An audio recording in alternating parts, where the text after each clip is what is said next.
and welcome back to our latest video on the Decision Desk HQ YouTube channel.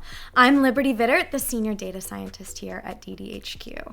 In today's update for the 2024 Decision Desk HQ polling average, we're going to explore the potential landscape of the 2024 Electoral College map, drawing on the most recent polling data from Decision Desk HQ and The Hill. For a more in-depth comparison, be sure to review our previous analysis available on our channel. Also, make sure to visit elections2024.thehill.com for up-to-date information accessible via the first link in this video's description below. It's important to note that a state must have at least 5 qualifying polls to be included in our polling average. Since our last update, we have added a new polling average for the 2024 presidential race in Pennsylvania. It took a while, but the Keystone State in name and practice will finally be featured in our weekly analysis. As of this update, we have new figures for 4 pivotal battleground states: Michigan, North Carolina, Pennsylvania, and Wisconsin, with a big ringer at the end. Overall, DDHQ has generated polling averages in 13 states. These states are a focus today, while the others have already been placed into race rating categories based on the results of the 2020 presidential election. Safe states were decided by more than 12 points in either direction. Likely states are by 7 to 12 points, and lean states are below 7 points. So as you can see here, with these states marked down as toss-ups, Republicans now lead Democrats with 166 electoral votes to 155 in the electoral count. Of course, 270 electoral votes are required to win the presidential election. So let's jump right into this pretty interesting update this week. So starting with California, Biden's lead is stable at 18.7% with no new polls since early January. Biden won California by 29 points in 2020, but water cooler talk, the Golden State did shift 3.5 points in favor of Trump relative to the nation between the 2016 and 2020 elections. Nevertheless, this large polling advantage for Biden secures California's 54 electoral votes, the highest of any state, firmly in the Democratic column, significantly bolstering their electoral count.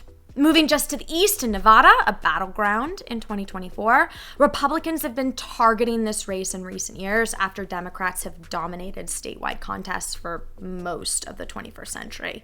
The GOP flipped the governor's office in 2022, and Nevada's Senate race was the closest of those midterms as well.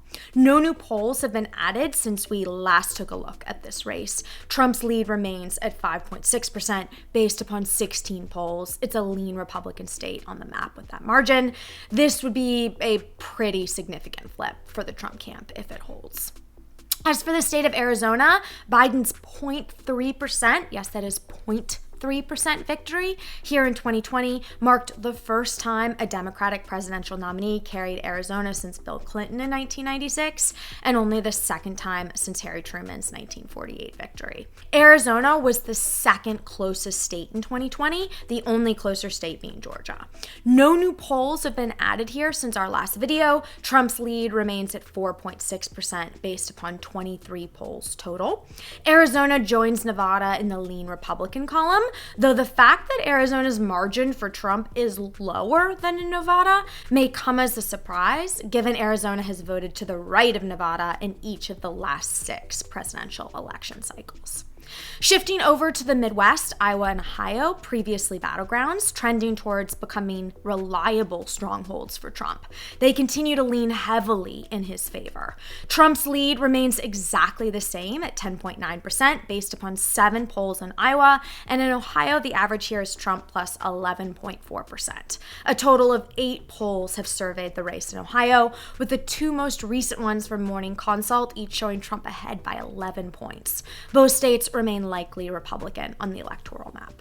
Moving north to the upper Rust Belt region, the region has traditionally been labeled the Blue Wall. That's Wisconsin, Michigan, and Pennsylvania, which all went to Trump by less than a point in 2016 and then flipped back in favor of Biden by very narrow margins in 2020. They proved decisive in both of those elections. Had Hillary Clinton held these states in 2016, she would have defeated Trump, and had Biden failed to flip these back into the Democratic coalition in 2020, Trump would be serving a second term right now. Wouldn't that be putting us in an interesting place for 2024 if that had happened? So Pennsylvania, Michigan, and Wisconsin have voted for the same candidate as one another in each of the last 8 presidential elections dating back to 1988. Prior to 2016, they had voted Democrat in every one of these elections, but as Republicans have made gains among white working class voters in the Midwest, they've become a lot more friendly to GOP presidential candidates, namely Trump, over the last decade. They'll once again be critical battlegrounds in 2024, and we have movement in the averages of all 3. So starting in Wisconsin, a recently released poll from Marquette University surveying 928 registered voters had Trump and Biden tied with 49% support each. It's the second straight poll added to the average in Wisconsin, showing a dead heat race, and it shifted the average from Trump plus 2.5 down to Trump plus 1.7. It should be noted, however, that the last Marquette University poll from late October of 2023 showed Biden in front by 2%, drawing 50% of support to Trump's 48%. The state of Michigan has also shifted in favor of Biden in a recent poll, but still in the Trump camp. A brand new poll from Fox News, surveyed between February 8th through February 12th, shows Trump leading Biden by 2 points among over 1,000 registered voters in the sample. Trump had previously led in the average by 3.5 points, so this narrow margin drops it down to 2.6% based upon 23 polls. Trump, though, still does hold the advantage with an average of 46.5% to Biden's 43.9%.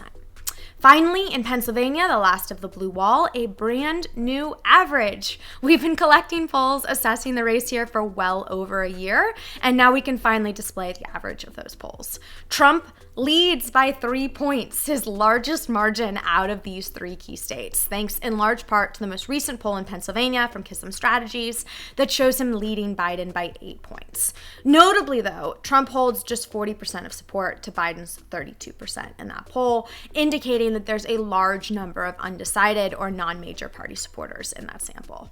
Biden had previously led in 3 out of the last 4 polls prior to that Kism Strategies poll. He'd actually led in the average by about a point as well. Nevertheless, all 3 states, all 3 of this blue wall, go into the lean Republican column favoring Trump. If these results hold, Trump wouldn't even need to win any of these other competitive Biden 2020 states in the Sun Belt that he's winning in right now. So with 5 states remaining as toss-ups on the map, there are 79 electoral votes up for grabs. Donald Trump already has 250 electoral votes to his name. He could surpass 270 with just a win in Florida. Joe Biden, meanwhile, trails well behind with 209 electoral votes on this polling-based electoral map. Let's proceed to New Hampshire, where Biden was victorious by 7.5 points in 2020. His lead remains at 6.2% based upon 8 polls. No new polls have been added to this average since last week. It remains a lean Democrat state on the map. The same can be said down in the Commonwealth of Virginia, which is a super interesting one. Biden's lead has remained the same at 4.1% based upon 10 polls. Democrats have now won 4 straight presidential elections in Virginia, both of the last 2 by at least 5 points, and outside of Glenn Youngkin's surprise 2021 gubernatorial victory, Dems have won every major statewide contest here since 2009. North Carolina is next, a perennial purple state that is consistently backed Republicans by narrow margins in recent election cycles.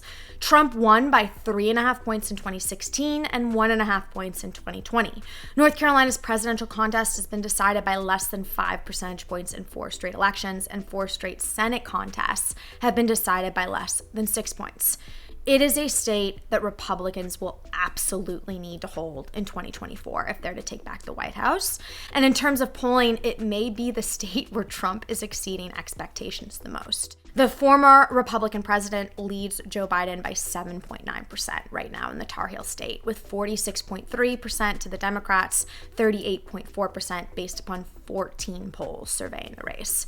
That top line number has actually seen a pretty substantial pro-Biden shift over the last week, dropping to 7.9 from Trump plus 10.2. North Carolina remains firmly in the likely Republican column on the map. Georgia and Florida remain. If these polling averages end up being the final results elsewhere, Joe Biden would need a miracle in these two states to sniff 270 electoral votes. Trump stands at 266 right now to Biden's 226. No new polls have been added to the polling averages in either of these southeastern states, though. Georgia remains Trump plus 8.3 with a total of 18 polls included in that average. He is led by 8 points in each of the last 3 polls taken in the Peach State, a very worrying sign for Biden's reelection prospects, given that Georgia has been trending hard to the left over the last decade, and the state's demographic profile exemplifies the coalition the Democratic Party is trying to build on going forward: Black voters and fast-growing, diversifying, college-educated suburbs. So finally, in Florida, with its 30 electoral votes at stake, we still haven't seen a poll assessing the head-to-head contest between Biden and Trump since late November. That might be indicative of how unlikely the state is to be heavily contested by the Biden campaign in 2024. Trump won by 3.4% in 2020, making it just one of 8 states where he did better than in 2016. Republicans also saw a localized red wave in the 2022 midterms, winning Florida's gubernatorial and Senate contests by more than 15 points each, which are landslides for Florida standards. Trump's lead currently sits at 9.1% based upon 8 polls. That means that both Georgia and Florida receive a likely Republican rating. So that wraps up these race ratings based on the DDHQ/The Hill polling averages, which you can check out at elections2024.thehill.com. Republicans have grown their lead in the race to 270 now, with 312 electoral votes to Democrats' 226. Please feel free to leave your thoughts, comments, and reactions in the comments below. And that is all for this Decision Desk HQ video. Thank you all so much for watching. Make sure to click that like button down below if you did indeed like it, and subscribe to the channel down below if you haven't already. Also, make sure to check out more content from our channel here, and we will catch you next time.